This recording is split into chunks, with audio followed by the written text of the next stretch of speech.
Right now at 6, if the full county commission approves, a judge will now oversee what amounts to the juvenile jail in Knox County. And for the first time in years, it is now licensed by the Department of Children's Services. The Richard Bean Juvenile Detention Center faced a troubled history, including allegations of mistreatment and isolation of young people in cells. Recent turmoil includes investigations into mismanagement of staff, medication, and abrupt changes in leadership.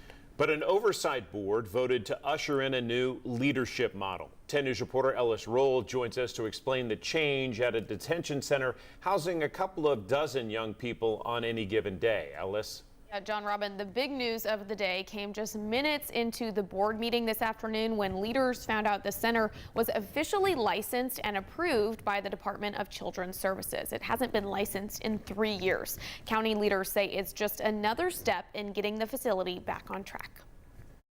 Leaders at the Richard Bean Juvenile Justice Center shared a big update Tuesday as the facility was licensed by DCS for the first time in 3 years. Commissioner and Board Chair Larson J. says the state's seal of approval has been months in the making. The state gives this annual, seal of approval that we feel like this is a safe, secure, and a facility that is going by the rules and abiding by the law. Leaders shared another big step after months of turmoil at the facility. Part of the hard work of getting the facility up and running and where we want it, including the licensing, has been the CTAS report, which showed over 90 different recommendations on how to make this a great juvenile detention center. I'm happy to say that 85% of those have now been completed, and a lot of the ones that are left are really those capital expenditures that we're working on with some support from the state and Knox County. Now, the current board, made up of county commissioners, is working on a proposal to all of commission that will place the center under the juvenile court judge.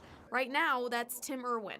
The judge and commission would then appoint a new 7-member advisory board. Our goal is to serve the juveniles that are in our facility, make sure that they don't end up being the residents of our jails in the future, and they have an opportunity to go through a rehabilitation phase. Leaders say the center is making progress, and they're hopeful to leave past problems behind them.